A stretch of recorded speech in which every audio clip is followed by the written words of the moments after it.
Step into Value Zone. Value Zone. Hypermart. Button check. Welcome to Suman TV. చాలా రోజుల క్రితం అంటే కిచెన్ మొదలుపెట్టిన కొత్తల నుంచి మా ఎస్సీఓ అడుగుతూనే ఉన్నాడు, ఫిల్టర్ కాఫీ చేయండి అని. ఫిల్టర్ కాఫీ ఒక వంటకమా, అది చూపించేందుకు ఏముంటుంది అని బోల్డ్ సార్లు ప్రతిసారి డినై చేసాం, ఇది కాదు అది అలా కుదరదు అని. అయితే ఈసారి కాఫీ ఐటమ్ తోటే వచ్చాను నేను. ఇది ఎప్పుడైనా చూసుంటారు కొంతమంది అసలు చూడరు. ఇది చాలా పాత ఐటమ్ అండి. నాకు 2 సంవత్సరాల వయసు ఉన్నప్పుడు మా మూడో అక్కయ్య పెళ్ళయింది. ఆవిడ పెళ్ళికి ఇలాంటి ఒక 1/2 డజన్ గిఫ్ట్లు వచ్చినాయట. మా వాళ్ళే ఏదో పంచుకున్నారు. కానీ నా చిన్నతనం నాకు ఊహ తెలిసే నాటికి మా ఇంట్లో పెద్ద ఇత్తడి ఫిల్టర్ ఉండేది. ఇంత కాఫీ పొడేసి వేడివేడి మరుగు నీళ్లు అందులో పోస్తే ఓ 10 నిమిషాలకి పావుగట్టుకో ఒక్కో చుక్క దిగి ఒక హాఫ్ గిన్నెకి సరిపడా డికాక్షన్ వచ్చేది. అయితే తర్వాత మళ్ళీ ఒక 15-25 సంవత్సరాలు గడిచాక నా పెళ్ళయ్యేసరికి మా అత్తవారింట్లో ఇదే ఉంది, కాఫీ పెర్కులేటర్. ఫిల్టర్ కాఫీ ఇష్టపడే వాళ్ళకి ద బెస్ట్ సోర్స్ అనమాట. ఇది మామూలు ఫిల్టర్ కాఫీలో కొంచెం పొడెక్కు వేస్తేనే స్ట్రాంగ్గా వస్తుంది. అయితే దీనికి కొలత ప్రకారం వేసినా కూడా స్ట్రాంగ్గానే వస్తుంది. ఒక 3-3.5 ఫిల్టర్ కాఫీ పౌడర్ తోటి 3.5 స్పూన్లు వేస్తే సరిపోతుంది. ఒక 6 కప్పుల ద బెస్ట్, స్ట్రాంగెస్ట్, టేస్టీయెస్ట్ కాఫీని మనం తాగొచ్చు. అయితే నేను ప్రతిసారి నా పెర్కులేటర్ కాఫీ గురించి చెప్తుంటే జయ అడుగుతూనే ఉంది, అదేంటో చూపించండి అని. ఈసారి ఇది జయకి గిఫ్ట్గానే కొన్నాను. ఎలాగూ తీసుకున్నాం కదా, ఓసారి చేసి చూపిద్దాం. దీని తాలూకు అడ్వర్టైజ్మెంట్ చేసే ఉద్దేశం కాదండి, ఈ కంపెనీ వాళ్ళు ఏమి ఇవ్వాల, జస్ట్ మీకు చూపించాలనుకున్నాను అంతే. మేమేం చేస్తామో చెప్పడం కోసం అనమాట. ఫిల్టర్ కాఫీ అంటే జనరల్గా మనం ఇలాంటిది కొనుక్కుంటాం, గ్రీన్ లేబుల్ కదా. ఈ పౌడర్ చాలా బాగుంటుందండి. కొంతమందికి ప్యూర్ కాఫీ తాగే అలవాటు ఉంటుంది, అంటే ఇందులో చికోరీ మిక్స్ ఉంటుంది. మనం ఇదే కాదు, మనం నెల్లూరు వైపు నిర్మలా కాఫీ అది కూడా ట్రై చేసాం మేము. అదైనా ఆంధ్ర కాఫీ అయినా, మా బందర్లో గణేష్ కాఫీ అని ఉండేది, అదైనా ఏదైనా సరే. అయితే వాటిలలో ఈ కాఫీకి చిక్కదనాన్ని తేవడం కోసం చికోరీ మిక్స్ చేస్తారు. పర్సంటేజ్ ఉంటుంది 60-40, 70-30 అట్లా. అలా కాకుండా ప్యూర్ కాఫీ దొరుకుతుంది. ఒట్టి కాఫీ గింజల్ని వేయించి బాగా కమ్మటి వాసన వచ్చేదాకా ముదురు వేపు వేయించి పొడి చేస్తారు. అది మనము మన ప్రాంతాల్లో కంటే కూడా ఈ ఊటీ, కొడైకెనాల్ ఆ వైపు వెళ్తే కనపడుతుంది. నేను చిక్మగళూరు యాత్ర అప్పుడు కూడా తెచ్చుకున్నాను.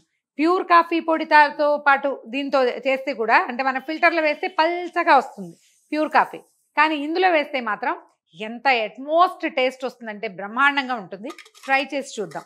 ఇది మేము ఫ్లిప్కార్ట్లో కొన్నామండి, మీకు ఆన్లైన్ దొరికేస్తుంది. మా హైదరాబాద్లో అన్ని షాపుల్లో దొరికేది కాదు, కేవలం చిక్కడపల్లిలో ఒక్క షాపులోనే పెర్కులేటర్స్ దొరికేవి. ఇప్పుడు ఊరంతా చాలా షాపుల్లో కనపడినాయి. మనకు ఆన్లైన్ అవకాశం ఉంది కాబట్టి దొరుకుతుంది. ఒక 700-800 రూపాయలు కనుక పెడితే, నా దగ్గర 6 ఏళ్ల క్రితం కొన్న అది ఇంకా చక్కగా పనిచేస్తూనే ఉంది, ఎక్కువ కాలం మన్నుతుంది. దీనికి ఏంటంటే ఇలా 3 పాత్రలు అనమాట. ఇలా ఒక పెద్ద బౌలు, దాంట్లోకి ఇలా ఫిల్టర్ లాగా గరాటలాగా ఉండేటువంటి ఒకటి, తర్వాత మూడోది ఇది ఫిక్స్ చేయటము అది ఈజీ. స్టవ్ మీద డైరెక్ట్గా పెట్టేయాలి. 10 మినిట్స్ ఖచ్చితంగా టైం ఇవ్వాలి. ఇప్పుడు ఇది ఉంది కదా, దీంట్లో నీళ్ళు పోసేస్తాం. ఈ గొంతు దాకా పోస్తే చాలండి. మనం ఇది పెట్టినప్పుడు నీళ్లు పైకి రాకూడదు. ఇది పెడితే మనకి ఎక్కువ పోసామనుకోండి చుక్కలు కనపడతాయి అన్నమాట, అవి రాకుండా ఉంటే సరిపోతుంది. ఇప్పుడు ఏం చేద్దామంటే, ఇది యాక్చువల్గా మీకోసమే తెప్పించిందనమాట.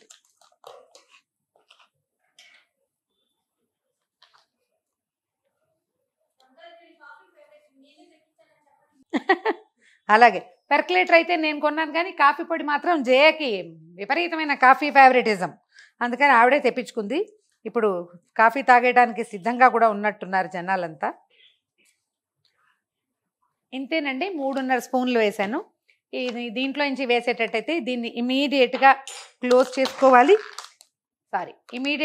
చేసుకోవాలి, లేకపోతే దీని వాసన పోతుంది. ఏదైనా డబ్బాలో పెట్టి మూత పెట్టేసేయండి. ఇప్పుడు దీని సిస్టమ్ ఏంటో చూద్దాం. దీనికి ఇదిగో ఇక్కడ ఒక ఫిల్టర్ లాంటిది ఉంటుంది, ఇంత ప్లేట్ అనమాట. దాని మీద ఒక గ్యాస్ కట్ కూడా ఉంటుంది. మనం కడిగేటప్పుడు దాన్ని ఒకసారి తీసి శుభ్రం చేసుకుంటే సరిపోతుంది. దీని లోపల ఇప్పుడు ఈ కింద నీళ్లు మరిగి కాఫీ పొడి మీద నుంచి ఆవిరి పైకి వచ్చి దీంట్లో నుంచి ఇదిగో ఇక్కడ ఒక గొట్ట ఉంటుంది, దీని ద్వారా బయటకు వస్తుంది అనమాట. దీన్ని స్టవ్ మీద పెట్టేయటమే. స్క్రూ సరిగా బిగించుకోవాలండి. ఒకవేళ కనుక రాంగ్ థ్రెడ్ పట్టిందంటే డికాక్షన్ పక్క నుంచి వచ్చేస్తుంది. ఓ 2-3 సార్లు పెడితే మనకు అలవాటు అయిపోతుంది. ఇదేం బ్రహ్మ విద్య కాదు, జస్ట్ కొత్తగా ఇది తెలియని వాళ్ళకి మాత్రమే. ఇలా జయ కోసం కూడా లేండి, ఎక్కువ చెప్తున్నాను అనమాట, తను ఎప్పుడు చేయలేదు కాబట్టి. స్టవ్ మీద పెట్టేద్దాం. మీడియం ఫ్లేమ్లో ఉంచండి. ఒక 8-10 నిమిషాల తర్వాత మన ఎదురింటి వాళ్ళు, పక్కింటి వాళ్ళు మీరు ఏం చేస్తున్నారు అని అడగాల్సిందే మన్ని. ఇప్పుడు మా స్టూడియోలో ఎంతమంది వస్తారో చూద్దాం. దీన్ని ఓపెన్ చేయక్కర్లా, క్లోజ్ చేసి ఉంచుకోవచ్చు. ఇంకా టైం ఉంది, ఉండండి. ఓకే, మీడియం ఫ్లేమ్ మీద ఉంచండి. సిమ్ కంటే కొంచెం ఎక్కువ. చూద్దాం ఎంతసేపట్లో వస్తుందో. వచ్చేసిందండి మన డికాక్షన్. ఇదిగో కనిపిస్తుంది చూడండి. నేను ఈ మధ్యలో ఇది ఎందుకు పెట్టానంటే ఇది లోపల నుంచి బుడగలు వచ్చేటప్పుడు కొంత బయటికి కారిపోతుంది. అందుకని దీన్ని ప్లాన్డ్గా అలా పెట్టామనుకోండి, మూసేయకుండా అప్పుడు పైదాకా వస్తుంది అనమాట. ఈ శబ్దం ఆగిపోయింది, డికాక్షన్ పైదాకా వచ్చాక స్టవ్ ఆపేసేయండి. ఇంకా నెక్స్ట్ కాఫీ కలుపుకోవటమే మనం. నేను ఒక్కసారి కూడా గిన్నెలో కాఫీ పోసి స్టవ్ మీద పెట్టనండి, నాకు అసలు ఆ ప్రాక్టీసే లేదు. ఈ డికాక్షన్ దీన్ని కప్పులో వేయటం, పాలు వేడిగా వేడి పాలు పోసుకుని పంచదార వేసుకుని కలుపుకోవడమే. 10 కప్పుల కాఫీ కలిపినా ఏ కప్పు కా కప్పు కలుపుకోవడమే. కొంచెం మంచినీళ్ళ గ్లాసులు ఉంటాయి కదా, పెద్ద గ్లాసు, దాంతో 2 కప్స్ అవుతుంది. ఎట్ ఏ టైము 2 కప్స్ కలిపి ఇచ్చేయటమే. మళ్ళీ దాన్ని స్టవ్ మీద ప్లేస్ చేయకపోతేనే కాఫీ ఎక్కువ రుచిగా ఉంటుంది. మళ్ళీ కాగబెడితే కాఫీకి రుచి ఉండదు. పాలు కాగునే జయన్ పిలుద్దాం చూడండి.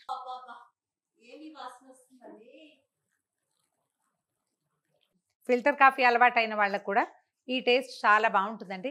దీంట్లో 1-2 చిన్న మెలకువలు ఏంటంటే, దీన్ని పొయ్యి మీద పెట్టేసి ఎక్కడికో వెళ్ళిపోవద్దు. ఇది పొంగిపోతుంది, తర్వాత ఈ స్టీమ్ అంతా బయటకు వచ్చేస్తుంది కదా. ఒక 10 నిమిషాలు దీని దగ్గర మనం వంటింట్లో ఉన్నప్పుడే పెట్టుకుంటే మంచిది. అది వచ్చేస్తుంది, బుడగలు వస్తున్నాయి కదా, ఆ సౌండ్ ఆగంగానే స్టవ్ ఆపేస్తే సరిపోతుంది. ఇక్కడ దాకా వచ్చేస్తుంది. ఇప్పుడు దీంతో 6 కప్స్ అవుతాయండి. నేను 2 డేస్కి ఒకసారి పెట్టుకుంటాను. ఇవాళ మార్నింగ్ పెడతా. నేను ఒక ఫుల్ కప్ కాఫీ, వారికి ఒక 4 కప్పుల బ్లాక్ కాఫీ ఈ రోజుకి. రేపొద్దున మళ్ళీ నా మార్నింగ్ కాఫీ, ఆయన తాలూకు 3 కప్పుల కాఫీ, అంతే. అట్లా 2 డేస్ ఉంటుందండి ఈ డికాక్షన్ ఉంటుంది. మనం ఫిల్టర్ కాఫీ అయితే ఉంచుకోలేకపోతాం, రెండో రోజుకి బాగోదు. విడిగానే ఉంచుతాను జయ, విడిగానే ఉంచుతా. ఇది పాడేందుకేం లేదు. ఇందులో మనం నీళ్లు కాదు కదా, పూర్తిగా స్టీమ్ తోటి వచ్చింది కాబట్టి బాగుంటుంది. మళ్ళీ చెప్తానండి, దీని ప్రమోషన్ కాదు, మనకి రుచే ముఖ్యం, దానికోసమే చెప్తున్నా.